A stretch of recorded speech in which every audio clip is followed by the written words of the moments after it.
그러면서 그렇다 하더라도 그들은 우리가 받았던 그 약속이 그들에게는 미래의 것이었지만 우리에게는 이루어진 것이고 예수님의 그 이루어 놓으신 메시아가 그들에게는 기다릴 분이었지만 우리에게는 오신 분으로서 우리가 더 확실한 믿음 가운데 있음을 말씀해주고 그렇게 약속을 바라보면서 살았던 사람들도 그렇게 믿음의 길을 걸어갔는데 그 확실하신 예수님이 나타나셔서 이제 약속하셨던 그 영원한 구속을 완성하신 그 사실을 알고 믿은 우리가 어떻게 살아야 될 것인가를 11장 마무리에서 이렇게 하고 있었습니다. 그러면서 이제 12장에서는 우리에게 믿음의 모델을 제시를 해주죠. 믿음의 주요 온전케 하시는 이인 예수, 그분을 이제 모델로 삼아서 우리 앞에 당한 경주를 하라고, 무거운 것, 얽매이기 쉬운 죄, 그리고 인내로서 달려갈 길을 가라고 이야기를 합니다. 그런 사람들에게 하나님께서 격려하시면서 또한 사랑하기 때문에 고난이 있고 또 사랑하기 때문에 때로는 주님이 혼을 낼 때도 있고 징계하기도 하고, 그러나 그 뭐 잘못했다고만 혼내는 게 아니라 단련시키는 과정이고 성장해 가는 과정이고, 우리 아이들이 아프지 않기를 기대하지만 아프지 않은 게 아니라 아프면서 크게 되는 그 모든 것이 성장의 과정이듯이 하나님의 양육의 과정 가운데 하나님이 사랑하기 때문에, 하나님의 친아들이기 때문에, 사랑하는 자녀이기 때문에 이렇게 근실히 징계하신다라고, 낙심하지 말라고, 오히려 육신의 아버지도 공경하는데 하나님 아버지께 더 공경으로 나아가도록 이렇게 격려를 하고 있습니다. 그러면서 이제 믿음의 실제적인 삶에 대해서 어떻게 살아갈 것을 12절부터 제시를 해주고 있는데, 믿음의 삶의 실제적인 부분이 이제 12장 12절에 첫 번째 12절에 이렇게 나와 있었습니다.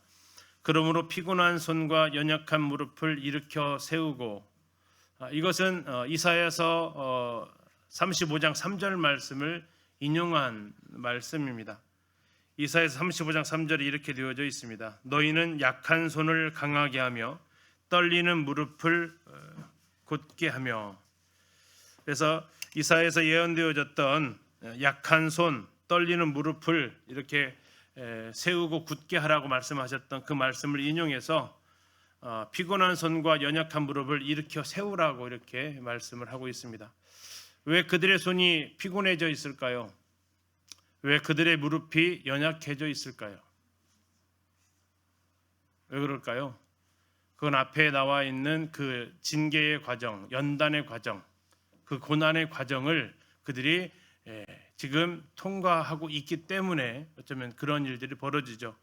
11절까지의 내용에서 우리가 살펴본 대로 하나님께서 자녀들을 양육하시는 그런 과정 속에서 그들은 불평할 수 있고 원망할 수 있고, 자 그러다 보면 손이 피곤합니다. 연약해집니다. 뭘 할 수 있는 힘이 없어집니다. 그리고 무릎은 힘이 빠집니다. 무릎 꿇고 기도할 수 있는 힘조차도 없어지는 거죠. 고난을 통과하는 성도들의 상태가 지금 여기 나와 있는 12절에 피곤한 손, 연약한 무릎입니다. 그래서 어떤 분들은 이야기하죠. 정말 힘들 때는 무릎 꿇고 기도할 힘조차도 없다고. 그걸 주님께서 이제 다시 격려하십니다. 그 모든 과정, 네가 잘못해서 그런 것만이 아니다. 이 모든 과정을 통해서 하나님은, 모든 것이 합력해서 선을 이루시는 그 하나님은 이 모든 과정을 통해서 너를 양육하고 계시는 거다. 그렇기 때문에 너희들은 피곤한 손, 연약한 무릎을 다시 일으켜 세워야 한다. 우리가 시편 90편에서는 그 손은 여러 가지 우리들의 행사를 이야기하고 있습니다. 우리 손으로 하는 많은 섬김들을 이야기하고 있고, 무릎은 우리가 기도하는 모습을 연상케 합니다. 그래서 지난번에 읽어드린 대로 세번역에서는 똑바로 걸으십시오 13절을 이렇게 얘기하고 있습니다. 똑바로 걸으십시오. 그래서 저는 다리가 삐지 않고 오히려 낮게 하십시오. 우리말 성경에서는 여러분의 발을 위해서 길을 곧게 하십시오. 그래서 절뚝거리는 다리로 어긋나지 않게 하시고 오히려 치유함을 받게 하십시오. 하면서 개인적으로 지금 권면하고 있습니다. 믿음의 길을 가는 성도들, 그들이 주어진 책임 중에 하나는 바로 이렇게 피곤한 손, 힘 빠진 무릎, 그들을 위해서 길을 평탄케 해줄 책임이 있죠. 그들의 주님 온전히 따르지 못하는 그런 사람들에게 길마저 이렇게 곧은 길이 아니라면, 평탄한 길이 아니라면 그들은 더 넘어지게 될 것입니다. 선배들의 신앙의 모범이, 힘든 가운데서 살아갔던 그 모범이 후배들에게 큰 격려가 되는 거죠. 뒤에 13장에서도 이야기를 하고 있는데, 13장 7절에서 이야기하고 있는데, 인도자들을 주목해서 그들은 보게 되어져 있다라고 이야기를 합니다. 그러한 믿음의 선배들의 본이 후배들에게 큰 응원이 되고 격려가 됩니다. 어쩌면 우리가 그런 징계 가운데, 고난 가운데, 어려움 가운데, 환난 가운데 신앙생활을 해 나갈 때 후배들을 향해서 이렇게 이야기해 줄 수 있을 겁니다. 자네 앞서간 순례자들도 그 본향에 가기 위해서 다 이 길을 걸어갔네. 또 아직도 어떤 사람들은 지금 이 길을 가고 있고, 자네가 가는 그 길은 혼자가 아니네. 계속 가게나. 이렇게 격려할 수 있을 것입니다. 지금도 공산국가에서, 사회주의 국가에서, 또 많은 우상을 숭배하는 나라들에서 기독교인들을 향한 박해는 아직도 계속되어지고 있습니다. 제가 받아보는 그 월간지 중에 하나가 이게 그들의 고통 소리를 날마다 기도 제목을 넣어서 이렇게 기도하는 순교자의 소리라는 그런 잡지가 있는데요. 세계 곳곳에서 핍박당하고 있는 그들의 소식을 매일같이 이렇게 접하게 됩니다. 그들에게 주님이 잘못해서 가는 게 아니고 고통 가운데 그들에게 얘기하시는 거죠. 손을 어떻게 하라고요? 피곤하지만 다시, 무릎이 연약하지만 다시 그 길을 가자라고 권면하고 있습니다. 자, 이제 14절은 모든 사람과 더불어 이렇게 나와 있습니다. 그래서 개인의 생활이 아니라 공동체 생활을 이야기해주고 있고, 곧 교회 안에서의 삶을 이야기해주고 있는 겁니다. 12, 13절이 개인적인 권면이라면 이제 14절이 모든 사람과 더불어 이렇게 이야기를 하면서 우리가 교회 안에서 함께 믿음의 길을 갈 것을 권하면서 어떻게 하라겠냐면, 화평함과 거룩함을 따르라. 이것이 없이는 아무도 주를 보지 못하리라. 이렇게 이야기하고 있습니다. 다시 말하면 믿음의 공동체가, 믿음의 교회가 주님을 본다, 주님을 경험할 수 있다, 주님을 만나게 될 두 가지를 제시를 해주는데요. 하나는 뭡니까? 화평함입니다. 화평함. 산상수훈에서 화평케 하는 자는 복이 있나니 뭐라고 얘기합니까? 그 뒤가 하나님의 아들이라 일컬음을 받는다라고 하죠. 화평케 하는 자, 화평함. 잘 한번 생각해 보세요. 이들의 지금 상태가 어떤 상태냐면 고난 가운데 있습니다. 박해 가운데 있고 어려움 가운데 있습니다. 그러면 어려울 때 마음이 넓어집니까? 좁아집니까? 좁아지게 되어져 있어요. 안 그러려고 해도 그런 마음을 가질 수 있다라는 겁니다. 그런 가운데서 누가 생겼냐면 유대교로 돌아가는 사람이 생겼어요. 다시 말해서 믿음을 배반한 사람들, 이탈자가 생기는 거죠. 그렇게 되면 그 사람이 또 와서 자기를 고자질하고 고발할 수 있는 그런 위험 가운데 더 생기게 됩니다. 그 사람들의 말 하나하나가, 행동 하나하나가 더 예민하게 반응할 수 있는 이때 그 공동체의 다툼과 미움과 의심이 싹틀 수 있습니다. 그래서 그러한 가운데에서 우리가 해야 될 것 첫 번째가 바로 성도들과의 화평함이다라고 이야기합니다. 화평케 하는 자는 복이 있나니 하나님 아들이라 일컬음을 받는다라는 것. 이게 교회가, 하나님의 교회가 우리가 어려운 가운데 있을 때에 다툼이 아니라, 내분이 아니라 오히려 우리끼리 더 화평할 것을 말하고 있습니다. 두 번째는 뭡니까? 거룩함을 이야기하고 있습니다. 화평함과 거룩함을 따르라. 하나님의 성품 중에서 가장 많이 언급되어지는 것은 사랑이 아닙니다. 구약에서 많이 언급되어지고 있는 그 성품은 거룩함입니다. 거룩. 이 하나님의 성품이죠. 거룩함입니다. 그래서 우리가 추구해야 될 삶도 바로 거룩한 삶이죠. 왜요? 우리는 히브리 10장에서 이미 거룩하게 되었습니다. 우리의 신분이. 그래서 우리는 하나님을 만날 수 있게 되었습니다. 당당히 하나님의 보좌 앞으로 나아갈 수 있는 신분이 되었다라는 얘기입니다. 그러면 이게 흔히 말하는 첫 번째 구원의 모습이죠. 두 번째는 뭡니까? 성화의 단계입니다. 성화의 단계가 뭡니까? 삶의 거룩을 이야기하고 있습니다. 상태의 거룩을 이야기하고 있습니다. 1차적으로는 무슨 거룩이라고요? 신분의 거룩입니다. 우리는 구원받을 때 신분상 거룩해졌습니다. 이제는요, 성화입니다. 상태의 거룩입니다. 삶의 거룩을 이야기하고 있습니다. 그래서 우리가 구원받은 이후에 우리의 삶 속에서 하나님을 경험할 수 있는 이유가 바로 실제적인 삶의 거룩이다라고 이야기를 하고 있는 거죠.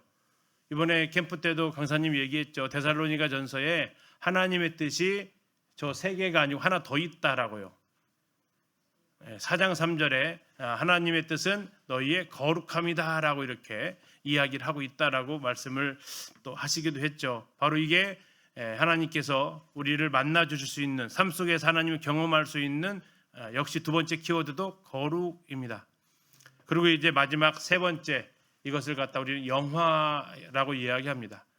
우리의 이제 신분과 상태가 다 온전해지는 하나님과 함께 거할 수 있는 영원히 하나님과 함께 거할 수 있는 그것도 역시 거룩입니다. 그래서 성도들 사이에서는 무엇으로요? 화평함으로, 하나님과 관계에서는 거룩함으로. 그럴 때 무슨 일이 벌어진다고 얘기합니까? 이것이 없이는 아무도 주를 보지 못한다고 했으니까 이것이 있으면 뭐를 한다는 거예요? 주님을 볼 것이다라는 거죠. 주님을 경험하게 될 것이고 주님을 만나게 될 것이다 하는 겁니다. 자, 그런데 그러면 주님을 못 만나는 일들이 15절부터 17절까지 총 4가지를 이야기를 하고 있습니다. 제가 요약해 놓기는 이제 하나님의 은혜에서 떨어져 나가는 것이 있다. 다음에 쓴뿌리가 있다. 음행이 있다. 망령된 자가 나와 있다. 해서 15절부터 17절까지가 나와 있는데요. 자, 15절 보시면 너희는 하나님의 은혜에 이르지 못하는 자가 없도록 해라. 다시 말하면 하나님의 은혜에 이르지 못하는 자가 있을 것이다 라는 얘기입니다. 하나님의 은혜에서 떨어져 나가는 사람이 있을 것이다 하는 겁니다. 이걸 가리켜서 배도라고 이야기를 하죠. 그리스도인처럼 말할 수 있습니다. 그리스도인처럼 살아갈 수 있습니다. 그러나 정작 어려움이 닥치면, 환난이 닥치면 그들은 내가 언제 그리스도인이었냐고 그들은 돌아서는 것이 나타나게 된다 하는 겁니다. 마치 돌짝밭에 떨어진 씨앗이, 바위에 떨어진 씨앗이 무슨 일이 생기면요, 해가 나서 뜨겁게 찌이면 순간 기쁨으로 받았던 그 믿음이 언제 받았냐 하듯이 말라 비틀어지는 일들이 일어나는 거죠. 이것이 지금 바로 이러한 상태를 이야기해주고 있습니다. 두 번째는 쓴 뿌리가 난다라고 나와 있습니다. 또 쓴 뿌리가 나서, 쓴 뿌리가 뭡니까? 주님에 대한 반감입니다. 반항심 같은 거죠. 주님에 대한 원망 같은 것들이 있습니다. 주님을 향한 의심이 있습니다. 의문이 아닙니다. 궁금한 게 아니고 주님에 대한 의심이 생깁니다. 그리고 결국 주님을 부인하게 되는 데까지 나아갑니다. 이 배도는 한 번에 되어지는 게 아니라 과정이 있습니다. 첫 번째가 아까 했던 대로 반감이 생깁니다. 왜 예수님 믿는데 왜 이런 생각이 들어오게 됩니다. 그러다가 이제 불평하게 됩니다. 그러다가 의심하게 되고 그리고 결국 예수님을 모른다라고 부인하는 데까지 나아가게 되는 이 쓴뿌리를 이야기해주고 있습니다. 쓴뿌리가 나서 괴롭게 하여 많은 사람이 이로 말미암아 더럽게 되지 않게 된다. 배도하게 되면 더러워진다고 이야기를 하고 있습니다. 더러워진 모습이 16절에 나와 있습니다. 첫 번째는 뭐 한답니까? 음행하는 자가 된다라고 이야기합니다. 배도는 바로 이 부도덕함과 연결되어진다 하는 거죠. 그들은 다시 옛날로 돌아갈 것입니다. 하나님 믿지 않는 그 삶으로 돌아가서 하나님 없이 살아가다 보면 그들은 이렇게 부도덕한 이런 삶에 들어가는 것이 어렵지 않다 하는 거죠. 네 번째는 뭡니까? 혹 한 그릇 음식을 위하여 장자의 명분을 판 에서와 같이 망령된 자가 없도록 살펴라. 망령된 행동을 한다라는 겁니다. 여기서 말하는 장자의 명분을 팔았다라는 것, 가비에 여겼다라는 것, 다시 말하면 불신앙과 연결되어진다라고 말씀하고 있습니다. 장자의 명분하고 팥죽 한 그릇하고 에서야 보기에는 뭐가 더 귀해 보였습니까?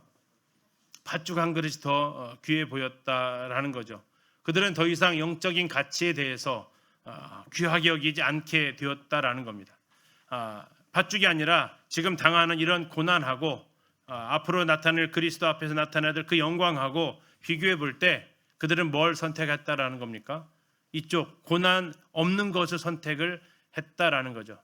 다시 말하면 에서가 배고픔을 없애기 위해서 팥죽을 선택했듯이 이러한 순간에 그들은 기꺼이 이 고난을 회피하기 위한 배고픔을 면하기 위해서 팥죽을 선택하듯 이 배고픔을 그 고난을 면하게 하기 위해서 기꺼이 그리스도를 부인하는 것에 나아가는 모습이 바로 이렇게 에서와 비교되어져서 표현되어지고 있습니다. 17절에 보니까 너희가 아는 바와 같이 에서가 그 후에 축복을 이어받으려고 눈물을 흘리며 구하되 버림바가 되어 회개할 기회를 얻지 못하였느니라. 우리는 창세기에서 이 장면을 보게 되죠. 누가 다 복을 다 가져갔습니까? 동생 야곱이 다 가져갔습니다. 그래서 아버지한테 혹시 복 남은 거 없습니까? 하고 아버지한테 애걸복걸하지만 뭐라고 얘기합니까? 에서에게 싹 줬다. 길 복이 하나도 없다라고 얘기하면서 아무리 눈물을 흘리면서 아버지한테 복을 달라고 했지만 그는 복을 받을 수 없었습니다. 그때 그의 태도가 어땠는가를 생각해 봐야 됩니다. 아버지한테 뭐라고 원망합니까? 아버지, 사실은 이 녀석이 전에는 장자의 명분을 팥죽으로 팔았던 놈이 이제는 내 복까지 다 가져갑니다 라고 이렇게 이야기를 해요. 자기가 잘못한 것에 대해서는 전혀 의식조차도 없어요. 이 장자의 명분을 갖다가 팥죽 한 그릇과 팔아 없앤 이 내 잘못입니다, 내가 잘못했습니다 라고 말하는 것은 찾아볼 수 없고 이 동생이 내 걸 빼앗아 갔다라고 이렇게 그는 항변을 하고 있죠. 다시 말하면 뭘 안 했다는 얘기입니까? 회개하지 않았다라는 겁니다. 배도하는 사람의 특징이 뭡니까? 그들은 회개하지 않았다라는 겁니다. 가룟 유다의 특징이 뭡니까? 후회를 했습니다. 그러나 그는 결코 회개하지는 않았습니다. 에서도 후회는 합니다. 내가 왜 그랬을까? 그러나 그는 회개하지는 않았습니다. 그래서 그들은 돌이킬 수 없었던 것을 말씀하고 있습니다. 그러면서 하나님께서 이제 그들에게 권고하는 거죠. 개인적인 삶, 공동체 삶에서 나아가는 거, 어려운 가운데서 힘든 가운데서 신앙을 지켜나가는 거하고 그렇지 않은 배도의 길을 걸어간 사람하고의 삶을 이렇게 대조적으로 12절부터 17절까지를 말하고 있습니다. 또 하나는 18절부터 24절에서는 두 개의 산을 이야기하고 있습니다. 히브리서가 옛날 구약으로 옛 제사의 형태로 돌아가려는 어려우니까 다시 유대교로 복귀하려는 그런 사람들을 대상으로 쓰였다라고 말씀을 드렸는데, 그것을 다시 한번 정리하면서 18절부터 21절까지는 너희들이 돌아가려고 하는 그곳이 어디냐? 한마디로 시내산이다. 그리고 너희들이 지금 머물러야 될 곳은 어디냐? 바로 여기 시온산이다 라고 이렇게 두 곳을 대조하면서 말씀하고 있습니다.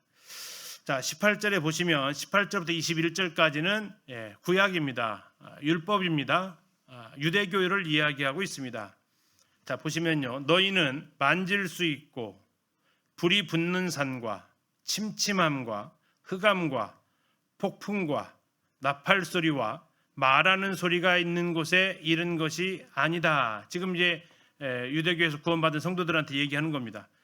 자, 그러면 그 전에 있던 지금 돌아간다라는 것은 이쪽으로 네가 다시 돌아가겠냐 하는 거죠.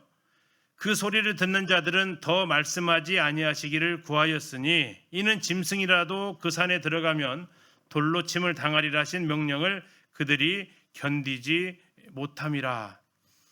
자, 시내산에서 율법을 받을 때의 상황이 출애굽기에서 잘 나타나 있습니다.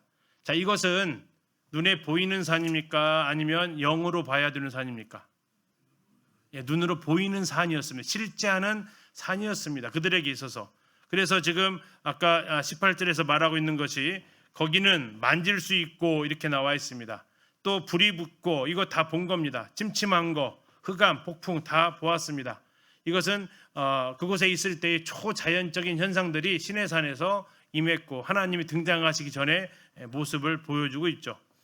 주님께서 모세에게 하나님이 경고하신 것이 뭡니까? 이 산에 누구든지 경계를 넘어서면 어떻게 된다고요? 내가 추돌하겠다라고 얘기하십니다. 너희들이 이 선을 넘어오면 내가 나의 거룩히 너희를 추돌해서 너희가 죽게 될 것이다. 심지어 누구도 들짐승도 짐승조차도 죽을 거다라는 거예요. 그러면 짐승들이 알고 넘어갔을까요? 모르고 넘어갔을까요? 모르고 갔겠죠. 모르고 넘어간 짐승조차도 하나님은 그것을 봐줄 수 없다라는 거. 그러면 너희들이 만약에 알고 넘어오면 이것은 피할 수 없는 심판을 받게 된다라는 거죠. 그래서 20절에서 말하고 있는 겁니다. 짐승이라도 그 산에 들어가면 돌로 침을 당했는데 사람이 그것을 들어간다면 얼마나 큰 벌을 받을 것인가 하는 거죠. 그래서 모세가 21절에 이렇게 고백을 합니다. 그 보이는 바가 이렇듯 어떤 상태라고요? 무서운 거다라는 겁니다. 무섭기로. 모세도 이르되 내가 심히 두렵고 떨린다 하였느니라. 한번 상상 한번 해보세요. 동물들이 실제로 들어가다가 죽는 모습을 봤을까요? 안 봤을까요? 봤지 않았겠습니까? 그 동물들이 가다가 갑자기 뭐 벼락이 내려 죽든지 어떻게 죽든지 죽어가는 모습을 한번 봤으면 그 산을 올라가는 이 모세는 어떠한 마음이었겠습니까? 얼마나 두려운 가운데 그 산을 한 발 한 발 올라갔을까 하는 거죠. 모세가 고백했다고 하지 않습니까? 내가 심히 두렵고 떨린다. 세 번역에서는 나는 너무도 무서워 떨린다라고 이야기했다라는 겁니다. 왜요? 하나님의 임재가 나타나는 장소였기 때문이죠. 이게 무엇을 얘기한다고요? 시내산입니다. 그럼 시내산은 뭐가 내려오는 곳입니까? 율법이 내려오는 곳입니다. 하나님의 그 거룩이 보여지는 곳입니다. 조그마한 죄조차도 용납할 수 없는 그 하나님의 의가 펼쳐지는 곳, 그게 바로 이곳 시내산이었다라는 겁니다. 결코 이 선을 넘을 수 없다라는 거죠. 죄 있는 모습 가지고는 한 발자국도 이 선을 넘는 것을 하나님은 허용할 수 없었다라는 겁니다. 혹 그것을 잊어버릴까 봐 하나님이 여러 가지 효과음 장치를 하셨다라는 겁니다. 시각적인 자료가 18절에 나와 있는 대로 불이 붙게 하셨고 흑암 중에 또 폭풍 소리가 나고 19절에 보면 이제 음향 효과까지 등장하십니다. 나팔 소리와 하늘로서 우레 같은 소리가 나서 감히 접근하지 못하게 율법을 주신 하나님이 얼마나 공의의 하나님인지를 드러내시는 장면이 바로 이 십계명의 장면이고, 그래서 어쩌면 이렇게 나와 있는 그들은 하나님 보고 언약 맺자 걸 때 무서워서 다 하겠습니다, 다 하겠습니다, 제정신 아닌 것처럼 그렇게 언약을 맺을 수밖에 없었던 모습, 이것을 지금 떠오르게 하는 거죠. 그래서 21절까지가 바로 너희들이 지금 거기서 나왔는데, 그 율법에서 나왔는데, 그 구약의 제사에서 나왔는데 그 장소가 어딘지 까먹었니? 그곳은 바로 그와 같이 무서운 곳이야. 하나님의 절대적인 공의가 드러나는 곳이야 라고 지금 이야기를 하고 있는 거죠. 자, 그러면서 22절부터 24절까지는 완전히 반대되어져 있는 장소입니다. 22절을 보시면 그러나 너희가 이른 곳은 어디입니까? 시온산입니다. 시온산. 자, 시온산은 이제 구원받은 우리가 하나님의 은혜를 받는 곳입니다. 공의가 드러나는 산이 아니고 은혜가 이제 지배하는 공간입니다. 시온산과 살아계신 하나님의 도성인 예루살렘인데 어떤 예루살렘이요? 하늘의 예루살렘입니다. 자, 지상의 예루살렘에서는 지금도 무슨 제사가 드려지고 있죠? 이 히브리서 기록된 당시에 성전 제사, 번제단의 제사, 그곳에서 계속해서 동물들의 제사가 지내지던 곳, 그게 예루살렘 성전입니다.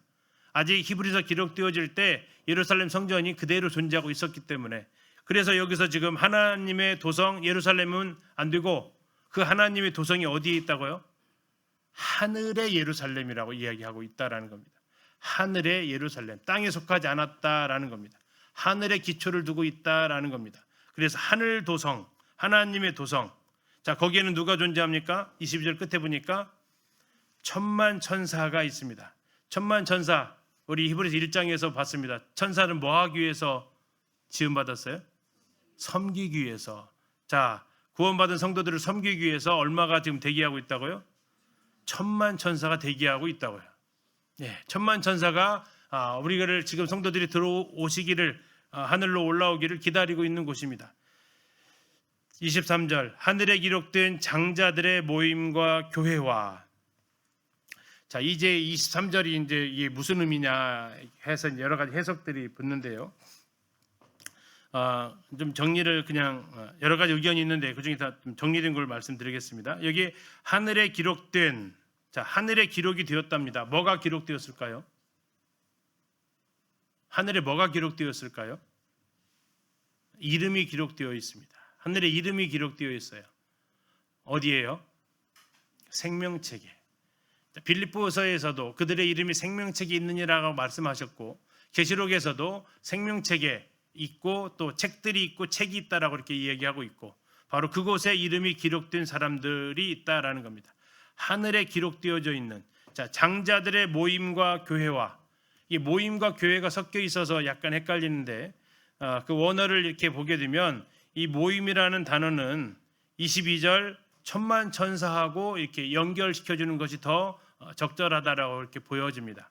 그래서 이 모임이라는 단어를 22절 끝으로 가져가면 이렇습니다. 거기에는 천만 천사의 모임과 23절 하늘에 기록된 장자들의 교회와, 이렇게 연결하는 것이 이제 제일 무난한 해석으로 성경학자들이 이렇게 번역을 하고 있습니다. 다시 말하면 그곳에는 섬김의 영들인 천사들이 있고, 다음에 섬김을 받는 교회들이 있다. 그런데 그 교회들의 특징이 어떤 특징이 있다고 얘기합니까? 그들의 이름이 하늘에 기록되어져 있다라고 이야기합니다. 장자들의 교회, 이것은 이제 오순절 이후에 믿음의 고백을 하고 순교하신, 그리고 뭐 순교 아니라 이제 돌아가신, 이 세상에서 떠나신 그분의 지체들을 다 가리켜서 하는 말이 되겠죠. 자, 세 번째는 또 누가 계시답니까? 만민의 심판자이신 하나님. 자, 왜 심판자라고 얘기할까요? 그분이 하실 일은 다 끝났습니다. 이제 마지막 그분의 역할이 남았어요. 무슨 역할? 자, 그분은 창조주이셨습니다. 두 번째, 그분은 구원주이셨습니다. 이 땅에 오셔서 세상을 구원하셨습니다. 이제 그분은 뭘로 등장하실 거예요? 심판의 주로 등장하실 거예요. 심판주로서, 여기 나와 있는 대로 만민의 심판자로서. 이건 이제 세상 끝날에 나타날 종말론적인 모습인데, 우리는 이제 연약한 아이로 태어난 예수님을 만나는 게 아니죠. 통치하시는 통치자로, 만왕의 왕, 만주의 주로, 그리고 여기 나와 있는 만민의 심판자로서의 하나님이 그곳에 계십니다. 그 다음에 또 누가 계십니까? 및 온전하게 된 의인의 영들과. 자, 여기에 이제 온전하게 된 의인의 영들에 대해서 여러 가지 또 해석이 있습니다. 크게 두 가지인데요. 하나는 이제 구원받은 모든 사람들, 다시 말하면 신구약의 모든 사람들이 아마 여기에 해당될 것이다라고 하는 분들이 있고, 또 하나는 신약에 있는 분들은 앞에 나와 있는 교회에 이미 언급이 되어져 있었기 때문에 여기에 나와 있는 사람들은 아마도 구약에 있는 믿음으로, 아까 11장에 나와 있던 그렇게 믿음의 길을 갔던 분들이 아니겠느냐, 이렇게 해석하기도 합니다. 아무튼 여기에 나와 있는 의인들은 온전하게 되었다라고 이야기하고 있습니다. 전혀 부족함이 없는, 하나님과의 관계에서 전혀 거리낌이 없는 사람들.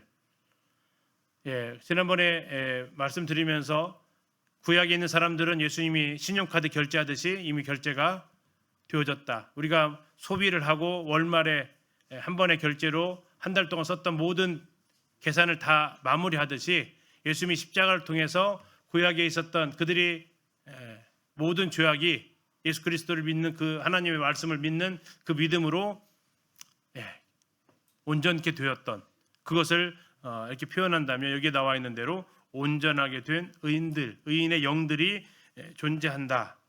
그리고 다섯 번째로 24절에 보니까 또 누가 계십니까? 새 언약의 중보자이신 예수. 자, 새 언약이 있으면 무슨 언약도 있어요? 옛 언약이 있죠. 옛 언약이 뭡니까? 율법입니다. 우리 이제 구약이라고 들 수도 있겠죠. 쉽게 얘기하면 구약, 율법입니다. 자, 그곳에 새 언약의 중보자. 그럼 새 언약은 뭘로 맺은 언약입니까? 피로 맺은 언약이다라는 거. 자기 피로 맺은 언약입니다. 자신의 피로 맺은 언약이 바로 새 언약이죠. 그래서 그곳에는 새 언약의 중보자로서의 예수님이 계십니다. 하나님은 어떤 하나님으로 얘기하고 있어요? 심판주. 예수님은요? 중보자. 그래서 우리가 그 앞에 서게 될 때 그 심판주라는 것은 재판 자리를 탁 떠올려 보시면 돼요. 자, 하나님은 판사의 자리에 앉아 계시다라고 생각하시면 됩니다. 그러면 중보자이신 예수님은 재판정에서 무슨 역할을 할까요? 검사 역할을 할까요? 변호사 역할을 할까요? 변호사 역할을 하시겠죠. 중보하시는 거죠. 우리가 앞에 서 있습니다. 자, 그러면 우리를 위해서 그분이 대신 변호하시는 거죠. 중보하시는 겁니다. 그래서 내가 십자가에서 이 사람의 모든 죄를 영원히 해결했습니다라고, 그는 그것을 믿음으로 고백한 사람입니다라고 이렇게 주님이 중보를 하시게 되는 모습을 이렇게 상상할 수 있겠습니다. 떠올려 볼 수 있겠습니다. 자, 그런데 그 다음에 뭐가 나와 있냐면 아벨의 피보다 더 나은 것을 말하는 뿌린 피가 있답니다. 자, 피가 있다라고 얘기합니다. 아벨의 피보다 더 나은 것을 말하는 뿌린 피. 자, 아벨의 피는 무슨 피일까요? 아벨의 피. 자, 두 가지를 생각할 수 있습니다. 첫째는 아벨이 짐승으로 제사를 드렸기 때문에 드려졌을 때에 흘려졌던 피, 동물의 피죠. 이것은 죄를 속하는데 어느 정도 효과가 있습니까? 영원합니까? 일시적입니까? 일시적인 겁니다. 그러나 예수 그리스도의 피는요, 영원한 속죄를 이루셨다라고 얘기하고 있습니다. 그래서 첫 번째 아벨의 피가 아벨이 드린 피, 제물의 피, 여기서 말하고 있는 대로 아벨의 피, 첫째는 아벨이 드린 제물의 피라고 할 수 있겠습니다. 두 번째는 아벨과 피, 또 무슨 상황을 떠올려 볼 수 있어요? 아벨의 죽음이죠. 형이 쳐서 죽였기 때문에 아마도 그곳에서 피가 흘려졌을 겁니다. 하나님께서 아벨의 피가 지금 나한테 호소하고 있다라고 이야기합니다. 가인한테. 근데 이 동생의 피가 나에게 호소하고 있다. 뭐라고 호소했을까요? 갚아달라는 거죠. 이 호소의 피는 갚아달라는, 나는 억울하다라고 이렇게 호소하는, 갚아달라는 피입니다. 어쩌면 보복해달라는 피죠. 그러나 예수님은 십자가에서 피 흘리시면서 그분이 하셨던 첫 번째 혹시 기도가 뭔지 아십니까? 아버지여 저들을 용서하여 주옵소서. 왜요? 저들이 하는 짓을 알지 못합니다. 주님은 십자가에 달리셔서 하셨던 그 피는 아벨이 부르짖었던 호소의 피가 아니고 용서의 피였다라는 거죠. 그래서 지금 뭐라고 얘기합니까? 아벨의 피보다 어떻다고요? 더 나았다라고 얘기합니다. 누구의 피가? 예수님의 그 피가. 그 하늘도성 예루살렘, 그곳에는 이렇게 천사들의 천만 천사의 모임이 있고 거기서 구원받은 교회가 모이고 있고 심판자이신 하나님이 등장하시고 또 누가 등장하신다고요? 온전하게 된 의인의 영들이 존재하고 있고 또 중보자 되시는 예수님이 계시고, 그리고 중보할 때 증거가 있어야 될 거 아닙니까? 또 뭐가 있어야 돼요? 증거가 있거나 또 뭐가 있어요? 증인이 있거나 증거물이 있거나. 바로 이 뭐가 증거물이 됩니까? 예수의 피가 바로 여기에 유력한 확실한 증거물이 되죠. 자, 그래서 이 두 산을 비교합니다. 자, 성도들이 나아가서 이른 곳은 아까 18절에서 쭉 얘기하면서 19절에서 얘기하고 있죠. 나팔 소리와 말하는 소리가 있는 곳에 이른 것이 아니다. 지금 너희들은 무슨 산에 있지는 않다? 신의 산에 있는 거 아니다라는 거예요. 신의 산에 있는 거 아니다. 다시 신의 산으로 돌아가려고 하지 마라. 너희들이 있는 곳은 어디다? 22절에서 시온산이다. 그 두 개를 이렇게 단어를 좀 비교해 보시면 19절에서는 있는 곳에 이른 것이 아니다. 그리고 방금 밑에 보셨던 대로 22절에서는 너희가 이른 곳은 시온산이다. 너희들은 신의 산에 이른 게 아니고 성도들은 구원받은 성도들은 시온산에 있다. 그것은 하늘의 예루살렘이다. 그러면서 이렇게 다시 그 신의 산으로 돌아가려는 것에 대한 어리석음을 이렇게 꾸짖고 경계하고 있습니다. 자, 그러면서 이제 25절부터는 마지막 호소가 담겨 있습니다. 정말 부탁하는 말입니다. 첫 번째 부탁입니다. 25절 너희는 삼가 말씀하신 일을 거역하지 말라라는 권면, 부탁, 경고, 호소 이것을 하고 있습니다. 말씀하신 이가 누굴까요? 하나님이죠. 하나님. 자, 하나님 어떠한 모습으로 지금 보여주셨어요? 만민의 심판자. 자, 심판하시는 그분의 말씀을 거역하면 무슨 일이 벌어져요? 심판을 받게 된다라는 거죠. 자, 그 말하고 있습니다. 땅에서 경고하신 일을 거역한 그들이 피하지 못하였습니다. 율법을 어겼을 때 그들이 하나님의 심판을 피할 수 없었다라는 겁니다. 하물며 하늘로부터 경고하신 일을 배반하는 우리일까 보냐. 이제 하늘로부터 경고하시는 이 하늘 도성의 심판주로 계시는 그분의 말씀을 거역하는 것, 이것을 피할 수 없다라고 이야기하고 있습니다. 세 번역을 한번 읽어드리겠습니다. 여러분은 여러분에게 말씀하시는 분을 거역하지 않도록 조심하십시오. 그 사람들이 땅에서 경고하는 사람을 거역하였을 때에 그 벌을 피할 수 없었거든. 하물며 우리가 하늘로부터 경고하시는 분을 배척하면 더욱더 피할 길이 없지 않겠습니까? 하면서 경고하고 있습니다. 26절입니다. 그때에는 그 소리가 땅을 진동하였습니다. 그때가 언제일까요? 뭘 받을 때? 율법 받을 때, 십계명 받을 때 땅이 진동했습니다. 출애굽기 19장 18절에 이렇게 나와 있어요. 출애굽기 19장 18절에 시내 산에 연기가 자욱하니 여호와께서 불 가운데 거기 강림하심이라.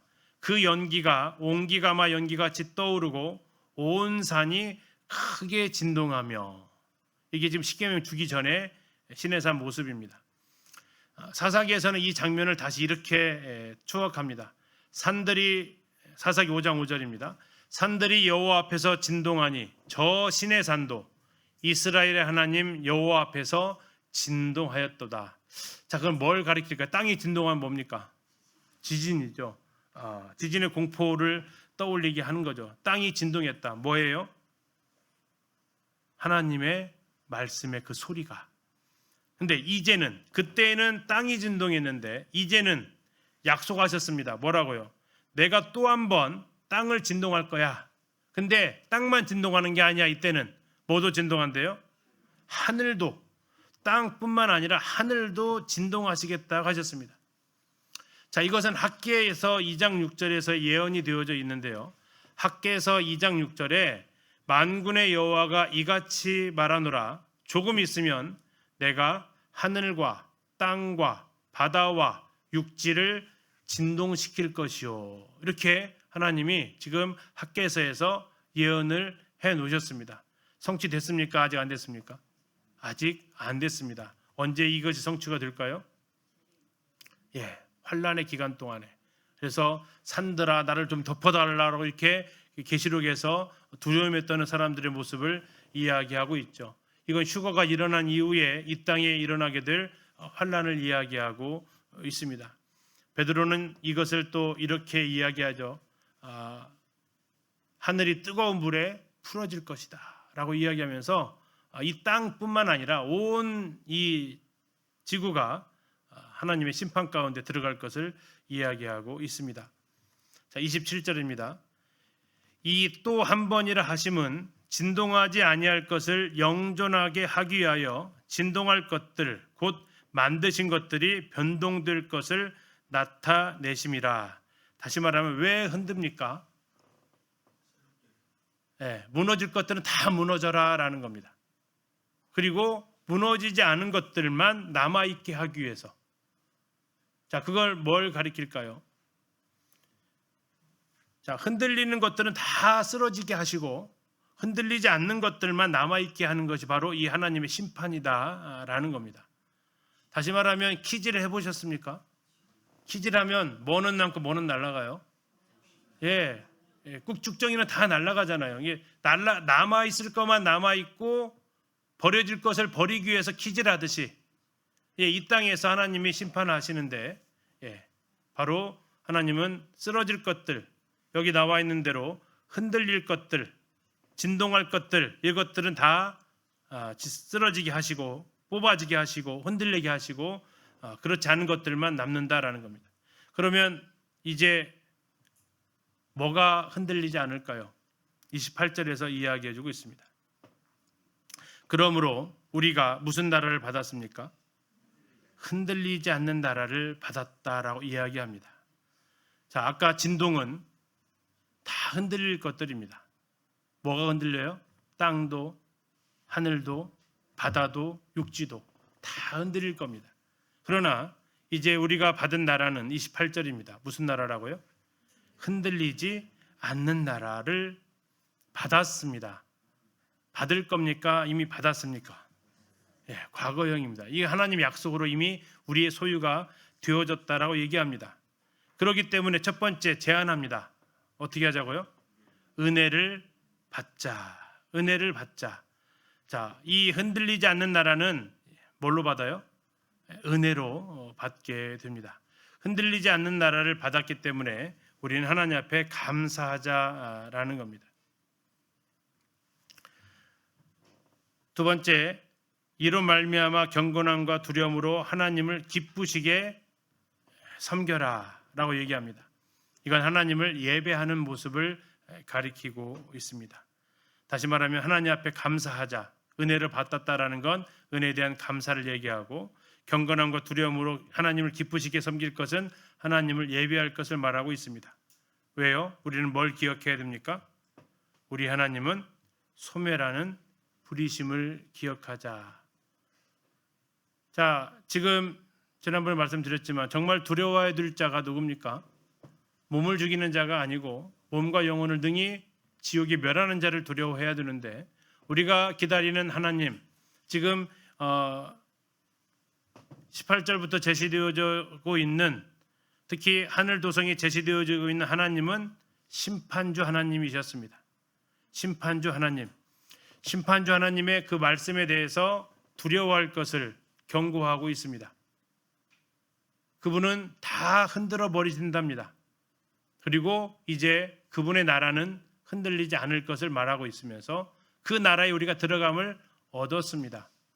그래서 우리는 하나님 앞에 감사하고 하나님 앞에 예배로 섬기라라고 얘기하면서 그분이 바로 심판하시는 분이다라는 것을 기억하라고 이야기하고 있습니다.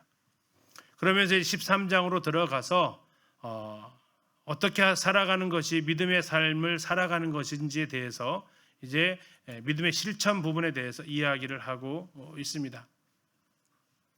13장 마무리하기 전에 좀 마지막 좀 정리만 하면, 자, 마지막 정리하면서 첫 번째 뭘 우리가 받았다고 얘기했습니까? 흔들리지 않는 나라를 받았습니다. 두 번째 우리가 받은 걸 또 하나 이야기를 하고 있는데요. 13장으로 넘어가시면 13장 잘 아시는 8절입니다. 자, 13장 8절 같이 한번 읽어보실까요?